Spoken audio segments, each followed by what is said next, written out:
Maaari po ba niyo akong bigyan ng konting background kung ano po ang katungkulan ninyo sa as a professional sa private life ninyo? Ano po ba kayo? Kayo po ay abogado? No, sir. I am not a lawyer. Hindi ako abogado, sir. Pero appointed lang ako ni Chairman, His Royal Highness Tiburcio Villamor Marcos, Taliano Tagyan Deport as a Adjutant General and Mandate Trustee of Alpha Omega. So, hindi ko kayo ma-appoint kung nang ganun-ganun lang, kung hindi kayo maalam dito sa mga issue, no? Lalo na, alam nyo. Actually, sir, 2013 kami, tinuturoan ni Chairman. Then, marami na, kasi pinagtyagaan niya kaming tuturuan sa mga documents. At saka ako talaga, nag-focus ako doon sa lupa. Kaya nga ako ang nagre-represent dito sa Cebu tungkol sa mga land cases. Kasi talagang pinapatunayan namin yan dito sa Cebu na totoo yung titulo natin na OCTT 01-4. Totoo. Kaya nga, kahit ayaw sana ni Chairman na pupunta sa korte dito sa lokal, kaya pinilit ko para to test the water of our lower court. Okay. Kaya ako nag-handle ng mga kaso dito sa mga lupa sa Cebu. So, paano nyo po sinimulan ang claim nito? Itong TCT OCT 01-04. Kasi dito sa... Actually, sir, hindi na kami nag-claim kasi ang OCTT 01-4, the only Torrens title, mother title of the whole archipelago, mayroon na yung court orders. That's final and executorial. Itong court order ba nito the same or different from the court order that was obtained by Julian Morden Taliano? Si Julian Morden Taliano, sir, pinick up lang ni President Marcos yan para mag-represent yan sa korte kasi hindi na pwede mag-represent si Tiburcio during that time. Nagtatago na yan kasi dahil sa mga asset natin. 66, so nagtatago na yan kasi pag malaman na yung siyang Herederos dyan sa asset na yan, napakadelikado. So ito si Morden Taliano, ginawa itong administrator para sa korte. Pero ang court order talaga dyan, ang sole signatory is Tiburcio Villamor Marcos. We have 16 court orders already. That is already recorded in the Embang section of the Supreme Court. Okay. So, nabanggit mo kanina, you tested the waters. Paano niyo po ito ginawa? Hindi ba nag-conflict ito dun sa final ni Julian Morden Taliano na sinabi ninyo na ginamit ni Presidente Marcos dahil hindi pwedeng i-forward ito ni Tagayan, ni Tiburcio Tagayan Taliano. So, paano po ninyo ito sinagawa? Hindi po ba ito conflict? Hindi po ba papasok sa double jeopardy or ano? Hindi conflict ito kasi yung decision in 1972, 24 and 76, 78, that was already final and executory. Ang may-ari niyan, ang heirs dyan is, sole signatory is Tiburcio Villamor Marcos. Final na yan. Saan korte po ito? Saan korte po yun? Dito sa Pasay. Ang kakaso is 3957-P. May decision na ni Judge Agana yan. Okay. Mabuti siguro, sir, pwede ko basahin itong personal profile ni Chairman? Parang mayroong konting rinig yung mga audience natin. Sige, bigyan nyo muna kami ng background, ang linkage ni Chairman Tiburcio dito sa OCT 01-04. Siya kasi ang last successor heirs ni Prince Julian Macleod Taliano. Kasi si Marcos kasi naging asawa niya si Princess Enemistia of Spain. Sila kasi ang Quran, King of Recognized Asset Nations, and sila ang may-ari ng OCTTC Rwanda since 1764. So in 1902, naging Torrent system tayo.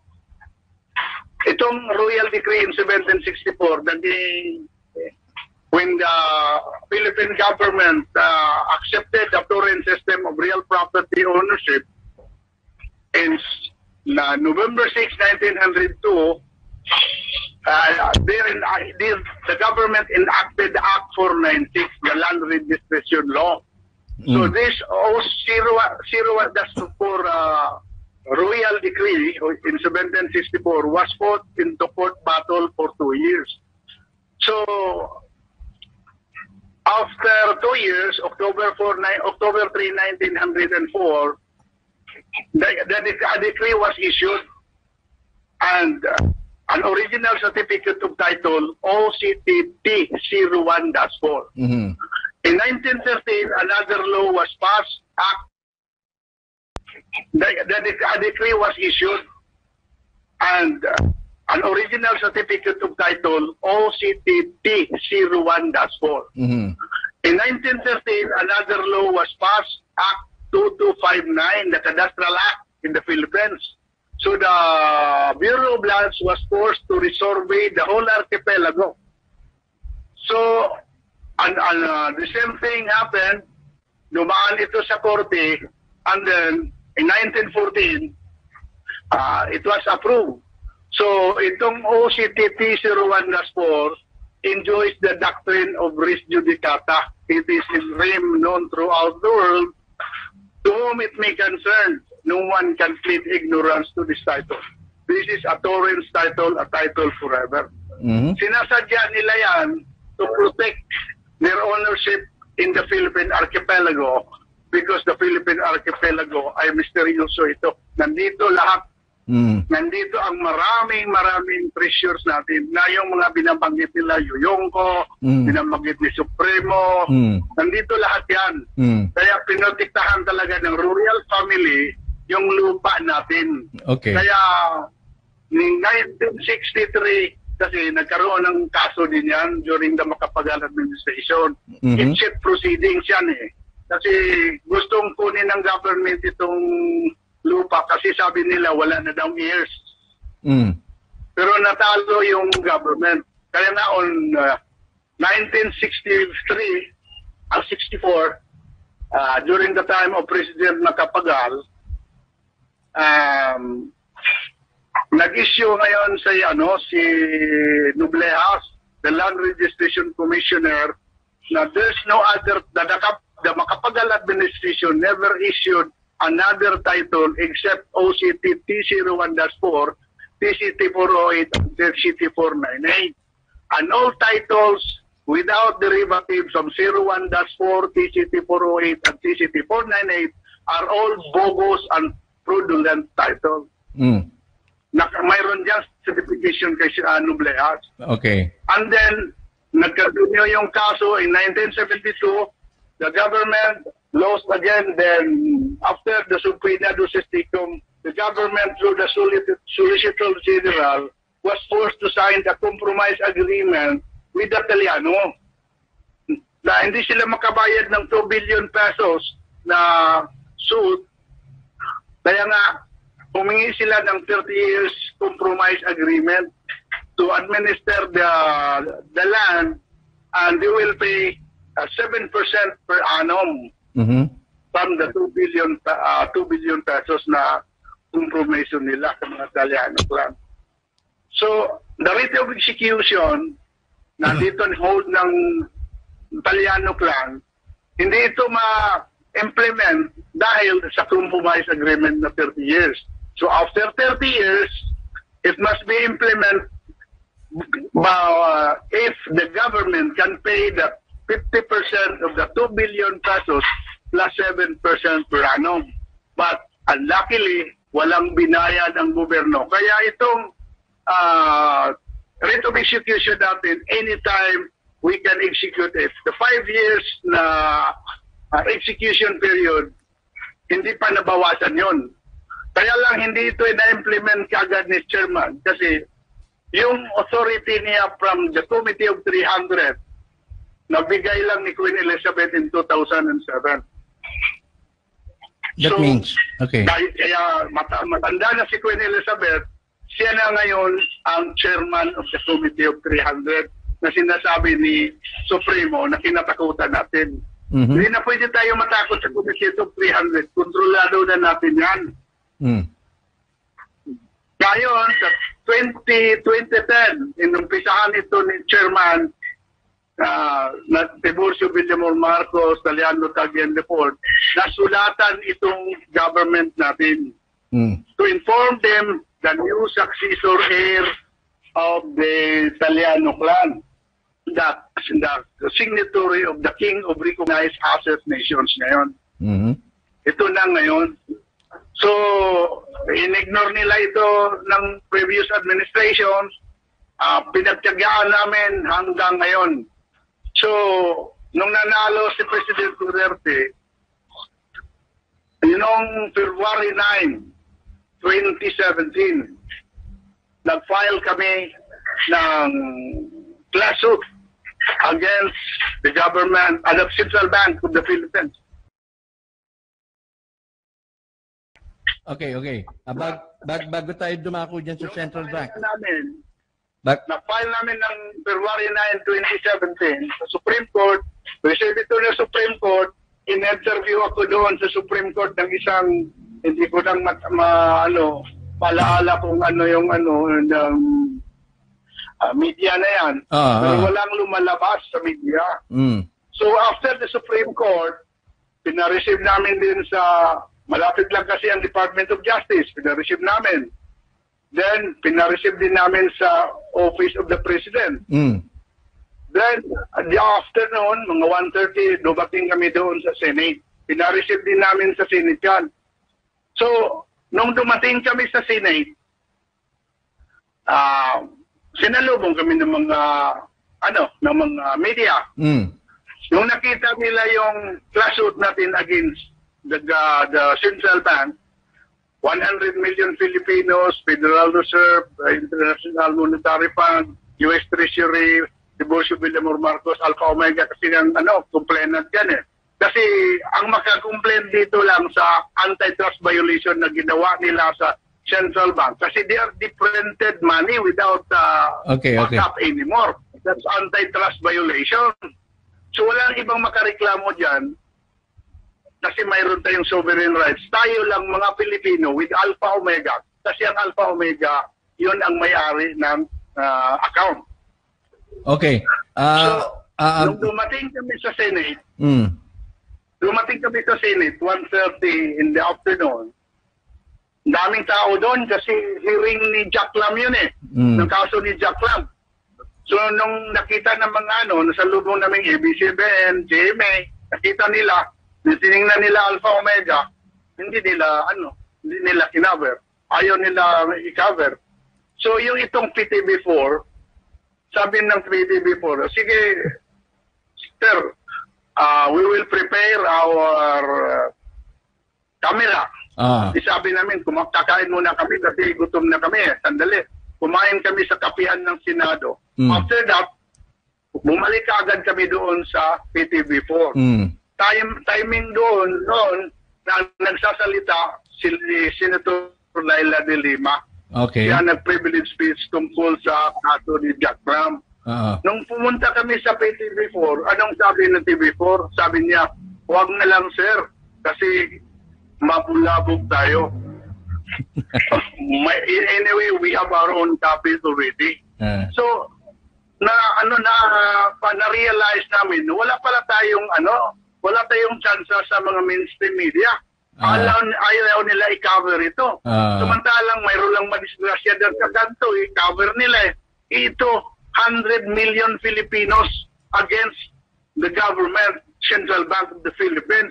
Hindi man lang nila kinover. So, ito talaga, wala tayong chance dito sa mainstream media. Kaya nga, nagpapasalamat kami sa programa mo dahil dito lang natin ipakilala sa buong mga tauhan natin dito sa Pilipinas at sa buong mundo ang totoo. Okay. So that the truth will set us free. Yeah. Masalamat din naman po that you're coming forward to explain this to us. Kasi medyo complicated po ito, lalo na sa akin. Ngayon lang ako na-expose sa mga ganitong issue. Ano po? Now, bago po natin talakayin itong sa Central Bank at yung mga personalities involved na pumipigil na ma-implement ito, bigyan niyo po ng linaw pa yung tungkol dun sa OCT 01-04 na sabi niyo executory na yon. Tama po ba? Actually, sir, yes. Pero yan yung... But that's the same... The only mother title of the whole archipelago. Yeah, but that was... protected by treaty. Yan yung... Protektado ito ng tatlong treaty. Treaty of Paris, Treaty of Versailles, and Treaty of Understanding in Concordance with the Agreement. Yes. Kaya hindi mo talaga ito mawala ang OCTT 01-4. Kasi itong OCTT 01-4 is one of the gold bullion bank in the world. No, pero ito yung Hacienda Filipina Archipelago. Ito yung the same case na final ni Julian Morden-Taliano dun sa Pasay. Yes, yes. Na nasunog. Yes, yes. Nasunog o sinunog, whatever, no? Sinunog nila yan. Pero mayroon talagang kopya ang royal family. Hindi pwede wala. Kasi nasa archives ito ng England. Kasi international international document. So ibig sabihin, basta-basta lang. I mean pagdating diyan sa claim ng lupa, settled na yan supposedly by the court. Settled na yan, Okay. na yan, sir. Walang problema yan. Now, ang archive nito, kahit man nasunog doon, may kopya ang royal family. Yes. Ito bang royal family nito, ito yung sinasabi ni Supremo na comprised of 24 or 25 families? Yes, kasi ito, i-explain ko ito, sir. Itong Alpha Omega kasi, it was founded in 98 AD hanggang 117 AD by Marcos Ulpius Trajan Aurelius. Ito kasi si Marcos Ulpius Trajanus is the one who consolidated the 12 emperors of Roman Empire. Kaya ito, nanggaling ito sa kanila, sa Roman Empire, itong asset natin ngayon na King of Recognized Asset Nation ngayon na sole signatory si Chairman Tiburcio Villamor Marcos. Okay. So, ano ang ngayon, kung ito dapat executory na, ano pumipigil nito? Teka muna, ano ba ang aasahan ng Pilipino kapag ito ay na-execute sana as planned? Doon sa korte, kung lumusot yun, yung korte, yung sa final ni Julian Morden-Taliano at sabi nga, napanalo na yung kaso na yon, ano sana mapupunta sa atin at ano sana mangyayari na hindi nangyari? Ito kasi, sir, wholesale ang ginagawa ni Sir Chairman Kasi tatapusin mo na niya itong global currency reset kasi ito ang problema sa buong mundo. So, pagkatapos nitong global currency reset, ito lang kung magkausap lang sila si Presidente at saka si Chairman, madali na lang yan. Sinabi na yan ni Chairman noon sa programa mo Mamaya dadakuan natin yan. Gusto ko lang malaman muna, ma-paint ko yung picture. Kung nag-succeed nga yung final na kaso na nandun sa Pasay na nasunog, meron namang archive na record, granting na ma-implement yan. Ano sana ang dapat mangyari na hindi nangyayari ngayon? Ang dapat nangyayari ngayon, mayroon tayong massive na mga housing programs sa lahat na Pilipinos. Bibigyan natin sila ng magandang tirahan. In fact, mayroon kaming mission statement kay Presidente Duterte. Tukod dyan sa real estate muna. Real estate muna pag-usapan natin. Sige, sir. Now, so hindi yung real estate na yan, sir, wala na yung problema kasi final na ng security pero may nasa impang section na yan sa Supreme Court. Pero wala pa rin That is form part of the law of the land. Ang pag-aari ng dito nasa mga select private groups, gaya ng Ayala, gaya ng Henry Group, malalaking mga realtors, Mega World. Ayala, pero sa Pilipino wala eh. Bilyar kasama na dyan. No, so yun ang gusto kong malaman. Oh. Ayala kasi, alam nila yan na fake yung lahat ng mga documents nila sa lupa. Oh. At saka, yung pera na ginagamit nila dyan pag-develop, hindi naman sa kanila, kay Tiburcio din yan eh. Mayroon na tayong sulat sa kanila, SM. Ayala muna, silang dalawa kasi silang mga lalaki. Mayroon na tayo kasi ang magagawin ni Tiburcio dyan, compromise agreement na lang sila kasi wala silang magawa eh. Kasi mayroon na kaming deal. Binibill na namin sila ng 30 trillion each. Kasi yung pera na ginagamit nila to develop, pera din ni chairman yan. Bangko ng SM, Bangko de Oro, sino naglagay ng kapital dyan? Nandyan yun sa FB natin account. Nakita natin, 11,000 metric tons na gold na binakap dyan. At saka una, $70,000 billion. Pero sa makatuwid, malaki na yan. Trillion na yan investment yan eh. Sa makatuwid, hindi lang tayo tumitingin sa global financial reset o sa financial reset per se, kundi pati din dun sa real estate reset. Dahil yung mga lupa na pinagtitirikan ng mga malalaking development ngayon, hindi talaga sila ang may-ari. Hindi talaga sila may-ari dyan. Peke lahat yan. Peke lahat yan. Hindi naman ito kamtamin lahat ni chairman. Kasi sabi ni chairman, sa atin yung pera, sa atin yung lupa. Saan ba nakatirik yung lupa? Ang mall ng SM dito sa Pilipinas. Sino may-ari ng lupa? Si chairman. Sino may-ari ng pera? Si chairman. Sila, administrator, industrial partner. Kaya gusto ni chairman din. Sila nagpalago dyan, mayroong compromise agreement para continuous yung wala namang madisturbo na trabaho. In fact, itong pera na makuha dito sa malalaking mga developer na ito, pupunta yan sa mga Pilipinos. Kaya lang wala ng mahirap na Pilipino dito sa atin. Ano ba, lamsam ba yan? Bibigyan ba kami ng parte bawat isa o in terms of development program? Hindi naman, kasi maging ang Pilipino. Sa mission statement natin, bibigyan natin ng Filipino, born Filipino sa 100 million plus, 5 million each. Pero hindi ito bigay kagad sa kanila in form of services, sa social services sa kanila. Kaya wala na, hindi papunta tayo sa hospital, hindi tayo makapunta doon, wala tayong deposit eh.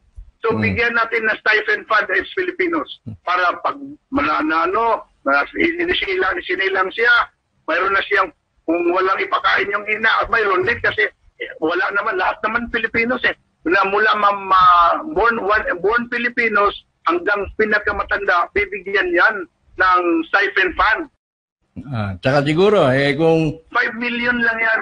Kung yung mga bankero natin ngayon, yung mga oligarchs na kinikilala natin ngayon, tinuturing lang ng mga administrador, siguro, bawat Pilipino mayroong equal share dun sa profit na nag-generate ng mga yan. Mayroon nga. Supposed to be. Mayroon share yan eh. Kasi, let's go example. Henry payag naman si chairman dyan eh. Kung anong gusto nilang sharing dyan eh. Sabi nila, 40%, 50-50 sila si chairman. Kasi si chairman yung pera, kasi chairman yung Europa. So 50-50. Yung 50% sa kanila rin yun. Yung 50% that's for the Filipino people. Pero hindi nga nangyayari yun at hindi mangyayari nunca dahil ayaw nila i-give up yun. Yes, ayaw pa nila i-give up yun. Pero wala silang magawa dyan, Sir Anton.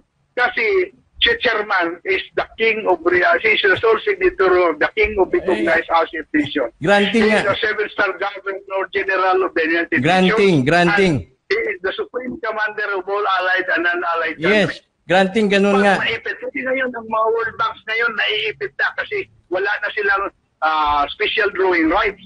Yeah, kaya yung mga 9 world banks ngayon, wala na silang special drawing rights eh. Now, granting. Kasi kinuha na ni chairman. Granting nga, ganun nga. Paano ito ma-implement? Bumabangga tayo sa pader na bakal. Hindi. Mayroong na-plano na yan ng mga royal family chairman. Kasi kontrolado ni chairman yung 34 regulatory bureaus of the world. 35 na ngayon dahil mayroong additional na Bureau of Central Interpol.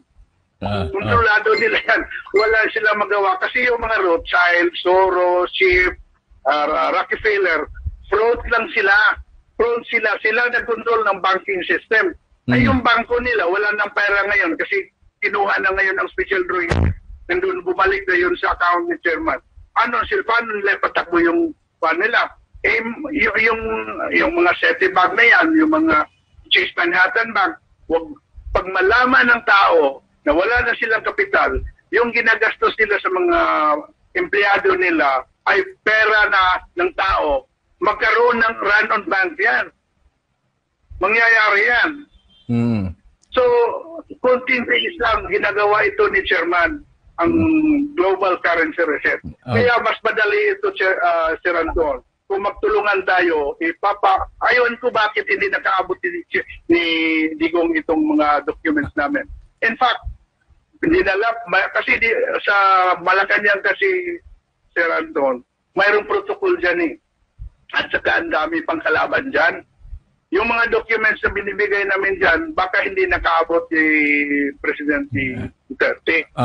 In fact, pinuntahan ko talaga sa Davao, dinala ko yung documents.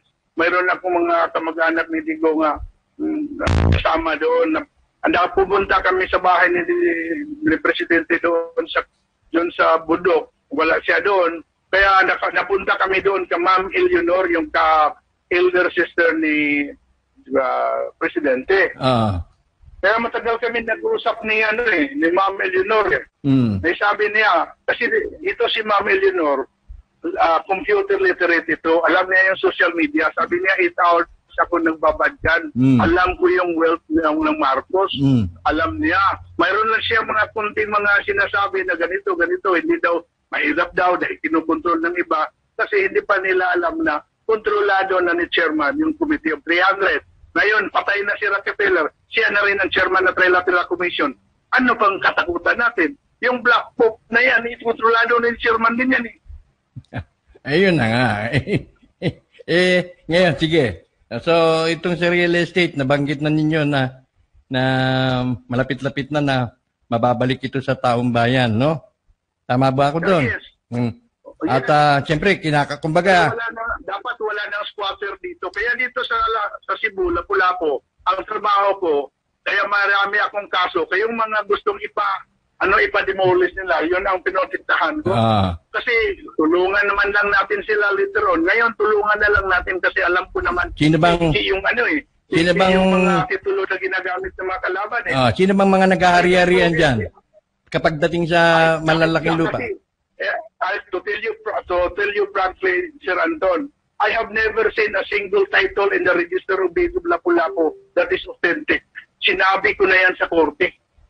Okay. Sinabi ko na sa in front of the judge yan. Wala akong nakitang authentic na title dyan. Kasi nung pumunta ako sa LRA, naghingi ako ng certification doon. Walang record sa Petro Film dito ang titulo sa Lapu-Lapu. Walang isang record. Okay. Para sa kabatiran ng ating mga audience, kumbaga para bang nung inilabas yan, isang malaking pizza pie at nagkanya-kanya silang partihan na walang hindi dinaan sa tamang proseso. Yung mga pinakamalalakas ang impluensya, yun ang mga malalaking lupa ang nakuha. Gaya halimbawa ng Ayala, ng Ortigas, ng Araneta. Yun lamang yung mga kaalam ko yung mga dyan sa Rizal, pinaghati-hatian na nila yan. Kaya sila may mga mother title. Yung mga mother title na maging yung mga mother title na sinasabing may mother title, peke yung pinanggalingan noon. Kumbaga, di ba? Marami nagang original title na peke diyan na nasa sa Blue Ribbon Committee. Nandiyan yun sa mga dokumento natin, inatas natin. Ang dami na peke. Kaya kung ito ay may implement, talaga magiging chaotic ang sitwasyon. Madidisrupt yung flow ng economy. Siguro, hindi naman kasi mayroon tayong programa diyan Mayroon na tayo. Kaya nga mayroon kaming notice to the public. Alam mo, Sir Anton, notice to the public dito na binayaran namin sa Sunstar dito sa Cebu. Bayad kami ng almost 30,000 para front page yon. Nung dumating sa abogado nila na si attorney Ano ba yun? Yung fan attorney nila sa Sunstar. Alam mo, hindi pa ako nakarating sa bahay, tinawagan ako eh. Hindi nila ipalabas. Kasi Biyernes yun. Gusto namin ipalabas sa Monday. Sa Monday. Kasi ang Monday noon is March 16. Okay. So, tinawagan na kami doon ng abogado, Garcia pala yung abogado, na hindi natin sir pwede ipalabas ito dahil controversial ito. Sabi namin, bigyan ninyo lang ng disclaimer. Hindi naman sa inyo yan eh. Hindi talaga pinalabas nila ng Sir Anton. Sinauli nila ang Kaya natakot pa sila kasi nakuha na nila yung bayad namin eh. Gusto namin kasuhan, ayaw naman ni chairman. Okay, sige lang. Maano yung mga empleyado doon. Okay. Now, sige. So, malinaw-linaw na rito tungkol dito sa OCT 01-4. Dakuan naman natin ang problema sa Central Bank, sa pananalapi naman. Kasi kanina, magro-roll yan at from the real estate, maapektuhan din siyempre yung financial state. So ito, para maging mas malinaw, ano naman ang problema natin dito sa Bangko Sentral ng Pilipinas, yung nature at yung origin ng kayamanan, gaya ng nabanggit ni Queen Salvacion na who owns the land owns the gold or owns the wealth na naka-embed dun sa loob ng land. Batas natin yan eh. Okay, sige. Batas natin yan eh. Tungkol sa Central Bank, Sir Anton, the Central Bank was established in 1949, 1950. To Republic Act 265 establishing the Central Bank of the Philippines. Ang naglagay ng kapital dyan, yung asawa ni President Marcos, si Princess Nemesia William Cruz, ng $356 million plus 617,000 metric tons of gold to back up our currency. So, ang mayari talaga dyan, si Princess Nemesia, yung ina ni Tiburcio, kaya 1 year old pa lang siya or 2 years old pa lang siya, binigay ng last will and testament sa kanya na yan nakapangalan for the time being. Kaya since 1 year old si Tiburcio, properly documented siya. Ang abogado niya, yung ama niya, si Marcos. Si Marcos hindi pa presidente noon eh. Parang congressman pa ata ang 1949, 1950. During the time of President Elpidio Quirino, the first governor of the Central Bank was Miguel Cuaderno Sr. Ganon ang nangyari. Now, so, ina-acknowledge that was long for 50 years. Ina-acknowledge niyo ba yung participation ni Jose Rizal o alias Father Severino Santa Romana? Oh yes. Kasi si Rizal kasi ang Mataliano clan eh. Siya ang nag-represent noon eh. So walang problema doon, walang conflict doon sa storya na yun na si Jose Rizal, Severino Santa Romana. So accurate yun sa inyo. Tinatanggap niyo, ina-acknowledge po ninyo yun. Yes. Okay. So itong funding ng Central Bank, mauwi tayo dun sa Minesfield Breakthrough Agreement, mauwi tayo dun sa Bretton Woods, etc. Tama po ba? Paki-explain ng bahagya nga ho yun. Ano ang participation ng Taliano clan doon? In 1944, when the World Bank was established by President Marcos and Dr. Jose Rizal as Father Jose Antonio Diaz alias Severino Santa Romana. Sila nag-establish ng World Bank eh. Kaya doon nakasulat yung Bretton Woods Agreement na kailangan ng isang country mag-imprenta ng pera basta po gold. Yun ang sinusulong ngayon ng China, ng BRICS, kasi para mabalik tayo sa gold standard talaga. Kaya pagbalik ng gold standard, tayo ang nag-control sa gold. So, tayo ang pinakamayaman sa buong mundo. Sige po, tuloy niyo po. Ang problema lang natin ngayon gusto ni Chairman Tiburcio Villamor Marcos na dito tayo mag-umpisa sa atin. Dahil hindi naman kailangan natin yung mga gold pa na iba dyan kasi mayroon na tayong 400,000 metric tons dyan sa EDSA.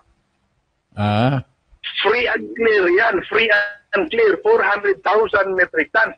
Then yung 356 million, ngayon, abot na ata ng ilang billion yan. Sabi ni Chairman, 3.8 billion na ngayon dollars yan eh. Baka even more. So, mayroon tayong 3.8 billion dollars na capital plus 400,000 metric tons. Yung 400,000 metric tons ay ang laki niya. Mayroon pa tayong 2 billion metric tons sa China. Yung 100 metric tons ang tasada, kung magkuha tayo ng 100,000 metric tons, pwede na tayo mag-imprenta ng 300 trillion pesos eh. Kasi i-authorize ng Bureau of Printing and Engraving yan. Dahil ang hiningi ng US ngayon kay Chairman is 300 trillion US dollars. The 300 trillion pesos is only 6 trillion dollars. Which means... Pariya lang yan. Hindi, teka muna. Ano ang capacity natin na mag-imprenta in terms of US dollars? How much? No. Mag-imprenta tayo peso. O magkano? Philippines eh. 300 trillion. Pwede, pwede. Malaki na yan eh. Kahit 100 trillion lang eh. Hindi na maubos ng presidency natin sa 2020 yan eh. Tapos pwede pa natin pautangin ng Amerika? Ganun po ba yun? Oh yes, humingi na si Trump ngayon 300 trillion ni Chairman eh.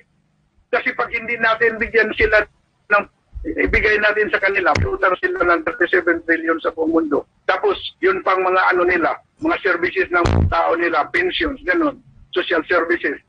Kailangan nila talaga 300 trillion ngayon eh, para mabalik yung economy nila. Yun ang hiningi ni Trump, Chairman. Ngayon, at saka yun din, United Nations din, 100 trillion ang budget nila. Okay. Kaya nga ang ano ni Chairman ngayon, ibibigay yun sa kanilang budget. Pero isa rin kondisyon nila na sa Amerika, dapat yung mga Pilipino ng passport holder, wala nang visa tayo kasi tayo nag-backup sa kanila eh. Pati sa Europe, ganoon din ang mga ano ni Chairman. No. Kondisyon. Okay. Now, ano ang implication? Bakit hindi maisagawa din ito? Bakit pinagbabawalan kayo na mag-intervene o masabi nating to do business on your behalf according to your position dito sa Central Bank? Naging foreign pa kayo, maging foreign party pa kayo ng Central Bank, bagaman as claimed, ang may karapatan yan ay ang si Cagayan Taliano IV. Actually, yung Central Bank, Sir Anton, empleyado lang ni Chairman yan eh. Siyang may-ari dyan eh. Siyang may-ari ng lupa. Siyang may-ari ng pera at saka gold dyan. So, bastos talaga sila.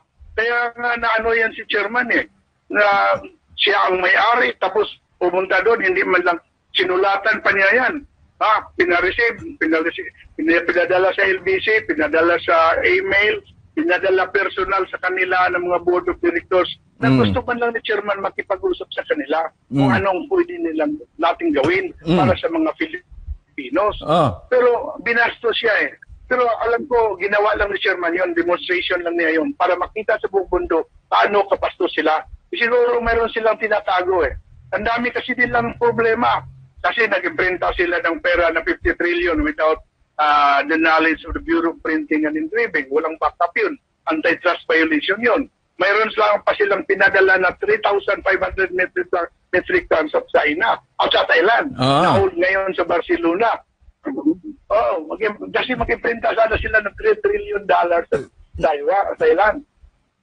Nasaan na ngayon yung 3,500 tons? Nasaan na ngayon yun? Yung pinadala sa Thailand? Nasa Barcelona, na-hold yun. Na-hold yun? Spain.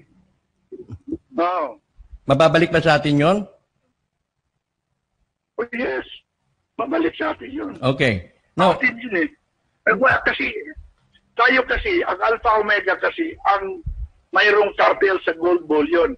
Kahit mayroong mina kahit salaan sa buong mundo, pag ibinta yan as gold bullion, ang bibili yan ang Alpha Omega rin. Kasi tayo ang gold bullion cartel. Now, meron akong nabasa, Sir Alfred Alton, na hindi na raw authorized si TVM at si gaya ni Luis Yoyongco na mag-transact ng business dun sa Global Debt Facility na para may memorandum tungkol doon. Anong masasabi niyo rito? Totoo. Sinong gumawa niyang memorandum niyan? Pati si TVM, binawala niya. Siya mismo. Kasi para ma-stop yung mga scam-scam na dyan. Kasi wala namang mga pondo ngayon diyang mga account na yan eh. Bakit walang pondo? Wala nang backup expired na 2010 eh. Kaya sabi ni Supremo, yung mga account, wala na yan, wala na yung laman yan. Kasi wala na yung backup. Not until such time, lagyan natin ng backup. Si Chairman Tiburcio rin ang makabalik niya ng mga account na yan, yung mga pondo dyan. Kaya kailangan natin ang global currency reset talaga. Yun ang ginawa ngayon. Yun ang pinagano, inaayos yan nila ngayon. At saka, para magkaroon tayo ng quantum Ethereum blockchain technology, yung ito nang sinabi ni Supremo. Pagkatapos ng gold standard, ito na ang digital. And quantum Ethereum blockchain automated mechanism. Yun ang plano eh. Okay. Yung world governance. Now, dito sa central bank natin, ano ang naging problema at paano sa tingin ninyo ma-resolve ito? May pag-asa pa ba? Madali lang ma-resolve ito eh. Una dyan, ang may dyan si President Duterte. Kung nakarating sa kanila yung kasi nung pumunta si chairman dito, noong July, mayroon din kaming tao na pumunta doon na close kay Presidente na pinalo up yung letter ni chairman para makarating talaga sa kanya. Doon ang mission statement natin doon sa anong gagawin natin dito sa Pilipinas. Kasi kung naintindihan lang ni President Duterte yan, kung hindi totoo yan si Tiburcio, bakit hindi nila ipahuli? Hindi naman nagtatago yan eh. Pumunta kami sa Malacanang, pumunta kami sa Central Bank, kasama pa namin sa Senate, kasama pa namin International Criminal Court Magistrate, si Ricky Nathaniel at saka si Alvin Long, International Court of Justice. Talagang yan si chairman eh. Nagpapakita yan eh. Yung iba dyan, nagtatago lang yan eh. Saka nagpipirma ng dokumento yan. So talagang totoo siya. Matagal na ako sa kanya. At saka kung hindi totoo si chairman, matagal akong nakulong dito.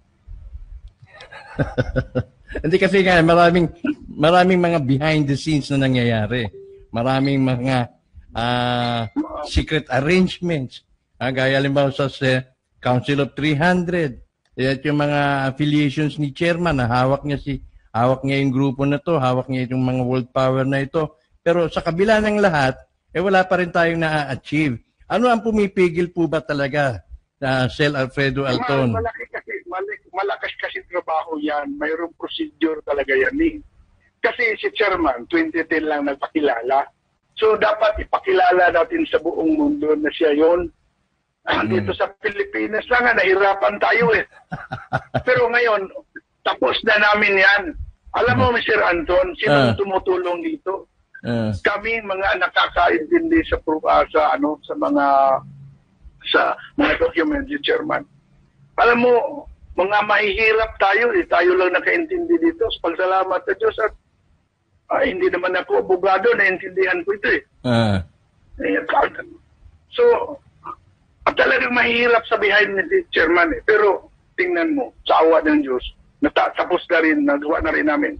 Na-blow out namin siya sa buong mundo. Okay. Kaya ngayon, ang ginagawa niya, mayroon siyang procedure. Tsaka hindi man lang siya ang gumagawa nito eh. Bakit nandyan sila Carrie Diudes? Bakit nandyan sila Paul Ford? Kasi mayroon mga royal families, nagsama-sama yan para ma-implement talaga ito. At saka yung BRICS na yan, yun ang tumutulong na ma-implement ito. Huwag tayong matakot sa China kasi si chairman, one of the 7 elders in China, siya si Chua Taili ngayon. He is the last dragon emperor of the Tang Dynasty. Ayun, yun ang nga dyan eh. Ano pa kinakatungkutan natin? Sino nag-back up ng BRICS? Brazil, Russia, India, China, and South Africa? The chairman. Bakit tayo matakot sa China? Ang hirap lang dito, nangungutang tayo sa China, yung Bank of China, ang 5 quadrillion ng pera ni chairman yan. Inuutang natin yung sarili natin pera. Bakit pa tayo mangungutang? Na pwede naman tayo na mag-imprenta dito ng sarili natin pera. Ayun nga, gisado sa sariling mantika. Kaya lang dito si siguro, hindi naintindihan ni Presidente ito dahil maraming nakapalibot sa kanya ng mga oligarchy. Ayun. Mahirap talaga ang sitwasyon ng Presidente. Pero alam ko na it will really come to pass. Bakit, Sir Anton? Kasi si Digong, si Presidente Duterte is the completion of our preamble of our Constitution. Alam mo yung preamble natin? Ano ba yun? We, the sovereign Filipino people. We, the sovereign Filipino people, imploring the aid of Almighty God. Ito na si Digong.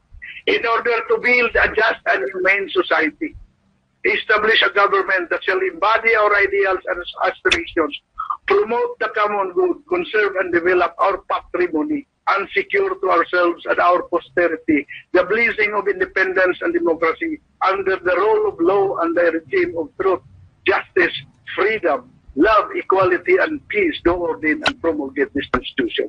Sinigong nilang kulang dyan to build a just and humane society and establish a government that shall embody our ideals and aspirations. Yun ang ginagawa niya.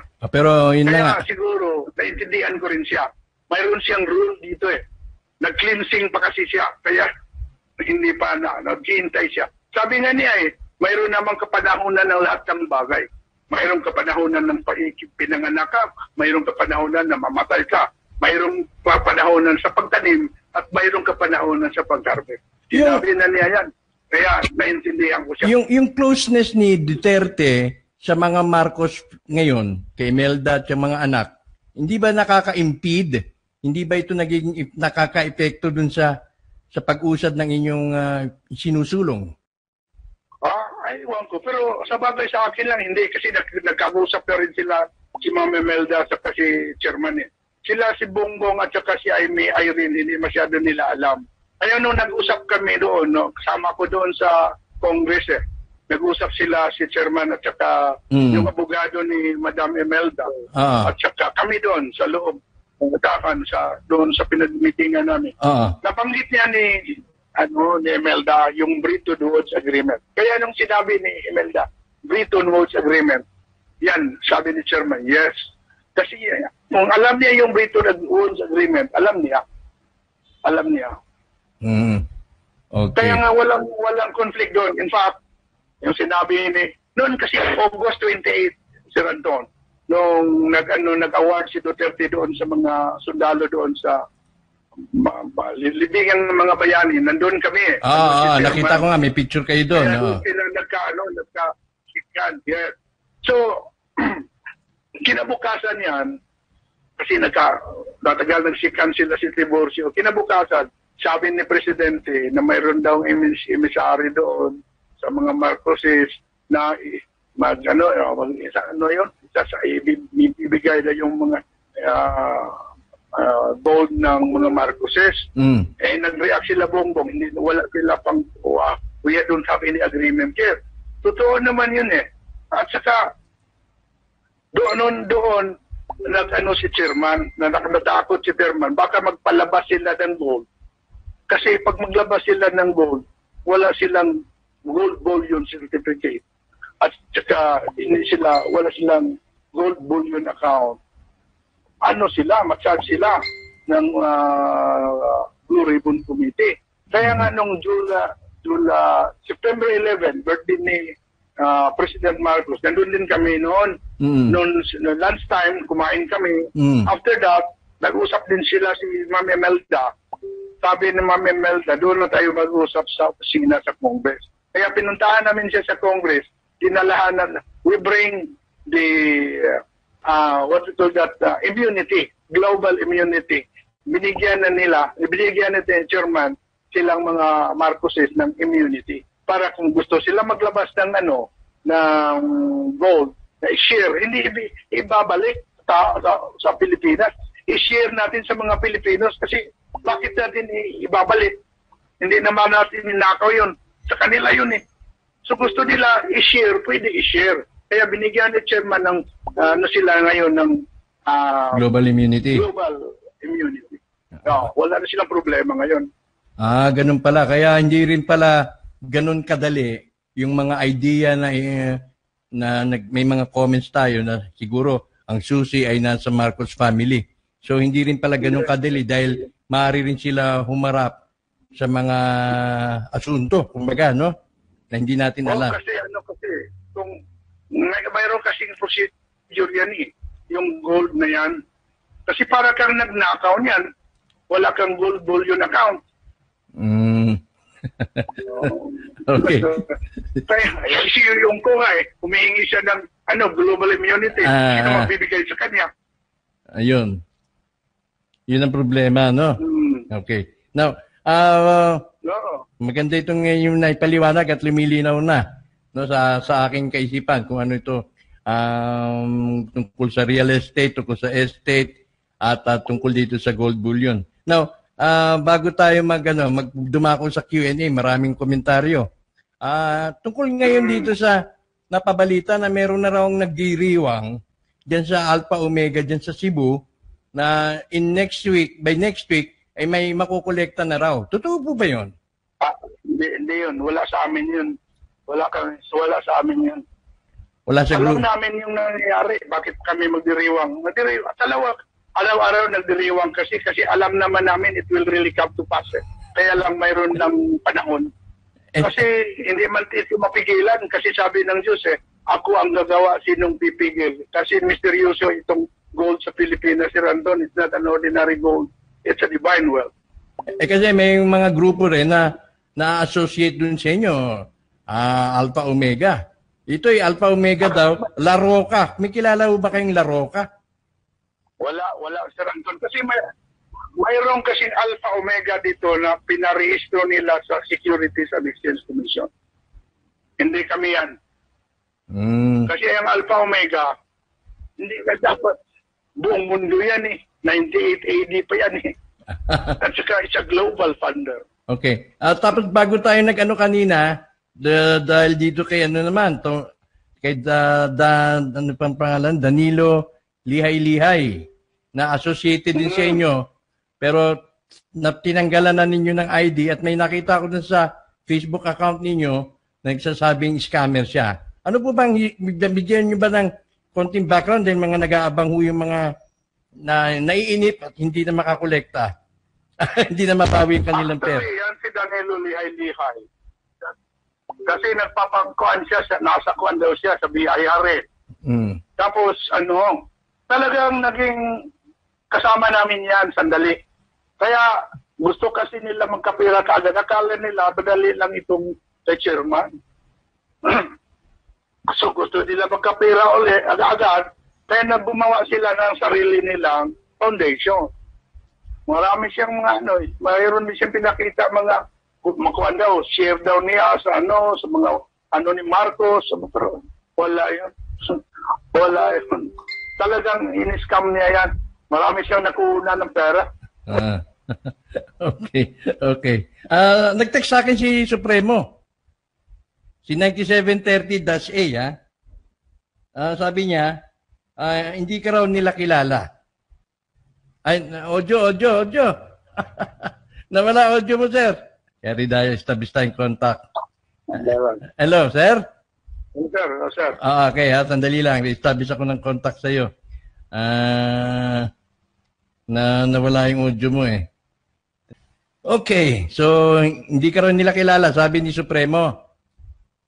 Hindi naman kasi paano nila ako makilala? Hindi na niya kilala si TBM, ako pa. Ako lang hamak na tinuturuan ni chairman. Ayun. So, SDM, hindi raw sila miyembro ng Alpha Omega. Oo naman, kasi kayo ang mga tinuturing na guardians. Okay. Sila yung mga tinuturing nating guardians, Tama po ba yun? Yes, sir. Alam ko yan. Meron talagang guardian din. Kasi maraming ginawa si Marcos na gano'n. Sa laki naman ng asset na ito, kailangan talaga ng guardia yan. Ito, Maliban yan, mayroon din guardia na spiritual yan. Tama ka dyan. Ito, galing kay Lipu-Lipi. I still believe that all of them are true. Meron lang confusion about which is which sa aking patuloy na pagsasaliksik. May confusion lang. Sila pong lahat ay may part of the claim. Just understand carefully what they're saying. Maaari nating masasabi na ibang claimant, hindi rin nila alam na may iba pa bukod sa kanila. In other words, kung lahat sila ay meron, bawat isa sa kanila ay nagsasabing meron tayong part ng mga Pilipino, di bawi-bawi tayo. Ayun. So, tama naman yan. Kasi kahit sa lahat naman ito lahat naman ito, hindi lang sa akin, lahat sa whole world, sa humanity ito Kasi ang mission talaga ng Alpha Omega, ito is to transform this gold bullion into individual human values.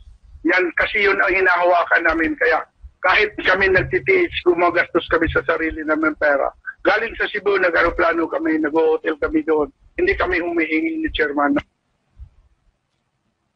Wala na naman. Audio mo, sir, audio. Okay, so hindi sila humihingi ng anumang pera o anumang tulong galing sa labas sa pagganap ng kanilang tungkulin, ha? So, maganda to. At ito'y makapagbibigay linaw rin na taliwas dun sa mga grupo, ng mga scrupulous organization, scrupulous foundation na nangihingi ng donation. Sampa tayo, ha? Magmula sa ID, magmula sa investment, meron pang invest now at baka next time hindi ka na mabigyan ng discount o hindi ka na maka-avail ng kung ano-ano pa. Yan ang sistema noon doon kay lihay-lihay. Nako, Diyos ko po. Sabi, invest ka na ngayon kasi baka magtaas na yung presyo bukas. Mas taas ng gasolina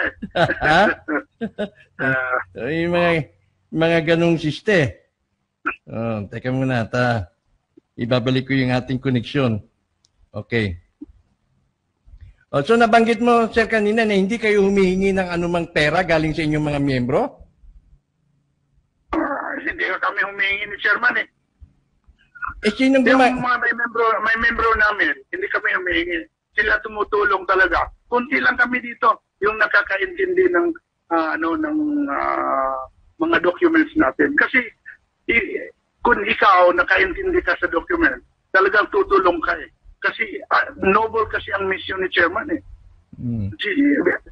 Alpha Omega should it have to transform this gold bullion into individual human values. Okay. Turuan ng tao na makaroon na makilala niya ang Diyos na may likha sa atin. Okay, sabi ni Dennis De Parine, si Marcos merong Espanyola na asawa? Yes. 1939 kasi, si Marcos Princess Inemesia, William Orclose, pamangkin ni Queen Elizabeth yan. Kasi si Queen Isabel II, Queen Elizabeth, magkapatid. Nasaan na to ngayon? Ay, patay na rin Pero alam ni Imelda to, siyempre. Ay, alam nila yan. Okay. The 300 committees including TVM, LSM 666 were absolutely terminated, null and void. Ano masasabi mo rito? Hindi pwede yan. Kasi yun ang governance ng world Mayroon yung sila ang nag-govern sa world Sino mag-terminate? Panginoong Diyos ang mag-terminate yan. Sinong binigyan ng authority ng kasi malalim pa ito, Sir Anton Marami pa documents yan. Mas malalim pa dyan. Yung sinabi ni Supremo, mayroong mas malalim pa dyan. Ay sa atin pa rin yan. Sa Pilipinas pa kasi yan Okay. Civil case 3957P already resolved to the sovereign successor in interest in the Supreme Court of the Philippines with entry of judgment, letter of transmittal, and Supreme Court resolution. Resolved to Her Royal Sovereignty Majesty Queen Salvacion Legazpi. Makita nila ang documents kasi yung documents ito even international, mayroong ang nakapirma ng international community. Royal family talaga. Okay. Why Alpha Omega was snubbed by mainstream media? Siyempre, pag ikaw nang i-CBN yun, pera ng yung royal family yung ginagamit nila Hindi ba kinuha na yan sana ni Marcos pinalik lang ni Aquino. Oo, kaya ayaw na ni Digong yung Kaya Yung malaki, presidente, ayaw na niya ano yung ABS-CBN na yan eh. kasi malaki Laki ng utang yan. kaya malaki parte ng mga Aquino dyan sa ABS-CBN dahil yata yun ang kapalit. Yata. Okay. Lalo na ngayon, malaki ang parte ng mga Aquino dahil sana yung inimprinta nila ng 50 trillion. Nakuha na nila yan eh. 50 trillion pesos, hindi na report sa Bureau of Printing and Engraving yan. Yun ba yun sa 2,500 metric tons? 3,500 Ah, sa pera, 3,500. Iba pa yun? Dito peso yun eh. Peso yun. Dito sa atin nila inimprenta yan. 2012 eh. Grabe, no? Oh, Kaya nga 2013, mayroon ng press release sa Paris, France na great fraudster ang Philippines. Alam nila pero hindi sila pwede magkaso eh. Kaya ang pwede magkaso sa kanila is only the Filipino. 100 million plus Filipino plus the Alpha Omega. oh, dapat kumilos na tayo. All markers that... Mayroon na tayong ano dyan. Execution of judgment. The default judgment na sila dyan, Sir Anton. Kaya silang nandyan, nakasama sa classroom natin. Criminal na yan sila. Nalagay na natin sa social media yan eh. Criminal na yan sila. Okay. Galing kay Betty Velasco. But all the housing development is owned by the private businesses. Sana kami lalapit na sa office para sa mga bahay. Ayun, yun ang... Ito sana, Sir Anton, mayroon naman lang tayong local housing board na in-introduce ng United Nations. Kaya lang, hindi sila kumikilos sa mga local governments natin. Dahil basta hindi sila magkapera, ayaw nila kumilos eh. Hindi dapat maglabas muna si TVM ng pera. Kaya ang trabaho niya eh. Alam mo si TVM, laki ng misyon niya. Tingnan mo. Naghihirap yan. Hindi dapat maghihirap. Halin yun eh. Kaya nga. Okay. Maganda po. Kay Lipo-Lipi, maganda po i-direct nyo sa mga Pilipino. Kasi po maraming kurap sa atin. Baka hindi makarating sa tao. Ay, direkta talaga yun. Direkta yun. Direkta sa mga tao yun. Okay. So, direkta natin yun. Properly yun talaga yan. So, kasi tuturuan nga rin natin ng tao na huwag namang kurap eh. Kaya yun ang malaking trabaho ni Presidente Duterte ngayon. So kaya malapit na siya mag-surrender. Dami talagang kurap dito. Yun nga lang, medyo may sakit yata, no? Anyway. Okay, Ben Alparara. Bakit kung walang magawa, sana nagagamit na yan at na-implement na sana? Yun nga ang problema, Ben, ano? Si Robert Vicente. I-check nyo po, HIPC, International Police Commission of Alpha Omega World Marshal Program. Check nyo po ba ito? Yung H-World o HIPC? Nako, nawala na naman ang audio. Sir, nawala na naman ang audio mo. Baka galit daw na sa nag-charge. Kaya, nawala na naman ang audio. Tapos na tayo sa issue ni Lihay-Lihay. Dahil konfirmado. Ayon kay Sir Alfredo Aton. Apo. Okay, balik tayo. Na itong si Lihay-Lihay ay isang hindi mapagkakatiwalaang individual. Ha? So, opo. Confirm yan. Ayan, confirm daw. Sandali lang at babalik tayo kasi naputol. Napuputol yung audio mo, sir eh. Oo, siguro malakas ang mga ano ko dito eh. Siguro napapagod. Okay. Sabi dito ni Bren Alpha Fara, kung kontrolado ni TVM ang Committee of 300, bakit hintayin pa yung global currency reset? Kasi pag buong mundo yan, ibigyan natin ng ng pondo. Kasi hindi lang tayo, buong mundo eh. Mayroong humanity eh. Kaya nga, ito ngayon, kasi yung New World Order is freedom of enterprise. Ito lahat ng mga utang nila ngayon, i-write off natin yan ngayon. Panibago itong backup ngayon. Kaya pag mabackupan na natin na ito, magkaano na tayo ng global currency reserve, just the time bigyan natin ng backup lahat ng mga country. Pinakamaliit na country, 50 trillion dollars sila for 20 years. Kasi ang bilateral milestone agreement ngayon is 20 years na lang. Yun ang ni Chairman, 20 years. So, ang pinakamaliit na 50 trillion sila dollars for 20 years. Yung malalaki na membro ng G20 countries is 100 trillion. Okay. Itong pati United Nations. Yung national ID system ba, ayon kay Robert Vicente, ay para ba ito ma-facilitate yung incoming benefits sa bawat Pilipino o may kinalaman ba yung national ID system o wala? Wala akong kinalaman dyan kasi program ng government natin. Pero maganda rin gamitin yan. Later on, magagamit din natin yan. Kasi alam natin na siya talaga yon. Yung mga social services na ibibigay natin, doon natin siguro ilalagay. Kasi mayroon na tayong bagong later on yung quantum Ethereum blockchains centralized autonomous mechanism. Yun ang natin. Okay. Dali na lang yun. By card na lang yun. By card na lang. Gary Mayana, just not possible. What's stopping him kung kontrolado nga niya? Ayun, yun nga. Pinaplano nga ito na maganda buong mundo ito eh. Tingnan mo si Chairman ngayon, papunta, galing sa New York, punta naman ng Europe. Ikaw ba ang travel ng buong mundo? Kasi bago lang kasi siya. Nako, naputol na naman tayo, sir. Siguro lilipat tayo sa sa cellphone na lang. Hello, sir. Hello. Wag na tayong mag-video para mas malinaw. Hello.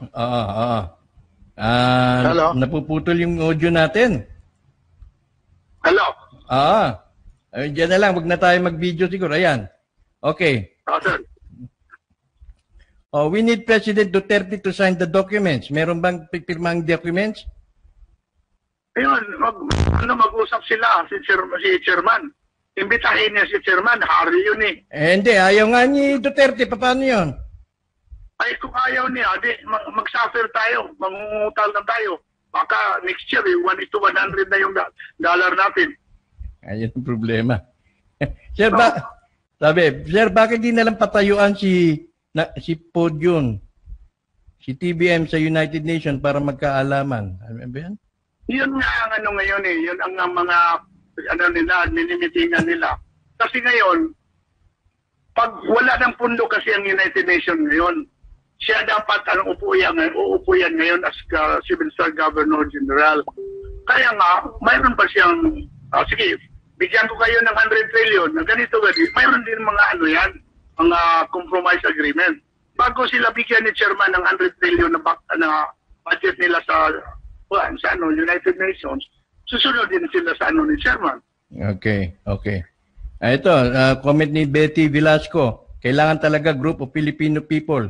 Kasi sa likuran niyan, mga oligarch, number 1 ang Vatican. Kalaban. They are claiming to be the last dictator. Gusto nila mahawakan ng Pilipinas at ang mga foreign countries. Wala na yung Vatican kasi yung white Vatican, control ng Black Pope yun eh. Control na natin yan. Yun na nga. Kaya we need all Filipinos to reunite. Gabriel. Dito sa atin, we need Filipinos to unite para malaman natin dito, huwag na tayong magpapi. Yung mga squatters na yan na pinapaalis kaagad ng mga illegal na mga court orders.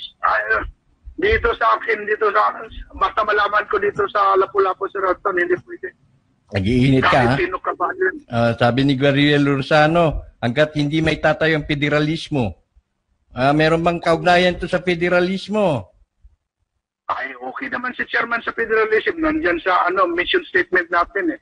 We will... Naputol na naman. Sabi, sa mission statement ni Chairman kay Digong sa leader niya, suportahan niya yung federalism. Okay. Yung pagsupo ng krimen dito, suportahan ni Chairman eh. Madali lang kasi ito, Sir Anton. Alam mo bakit maraming gustong destabilize ni Presidente dito? Kasi ang dami nilang pera. Imagine 50 trillion in-imprenta nila. Lahat na pwede nilang gawin. Kaya nga, dapat talaga ma-demonetize yan. Isa sa mission statement natin. I-demonetize yung pera na yan para hindi na nila magamit. Dami problema dyan eh. Pag ma-demonetize yung pera, pati yung pera, hindi na nila magamit yan. Kukunti na lang yung stabilization plot na gawin nila kasi wala na silang pwersa. Tama ka dyan. Ha? Hindi po talaga sila magkakakilala kasi po iba ang mission ni Supremo. Regarding sa kay Supremo, kung di kayo magkakakilala. Oo, iba ang mission ni Supremo at iba rin ang mission ni Mr. Alfredo Aton. No? Ako lang, isang hamak lang tinuturuan ni Chairman. Okay. Sir Anton, pakitanong kay Supremo naman yan. Tama po yung sinasabi niya about sa unang asawa ni Marcos na naging anak ay si TVM, sabi ni Arnel. Sir, pakitanong yung dalawang kapatid ni TVM na babae, buhay pa ba? Buhay pa sila. Nakita ko yan sa doon sa Nueva Vizcaya. Nakita namin doon sa White House nila, sa musoleo ng Italiano doon. Nakita kami doon. Buhay pa silang dalawa, Priscilla at saka si Filipa. Si Princess Enimicia Villamor Marcos. No. Si Princess Enimicia, ina nila yan. Okay. Inapatay na yan. So, si Priscilla at saka si Filipa, buhay pa.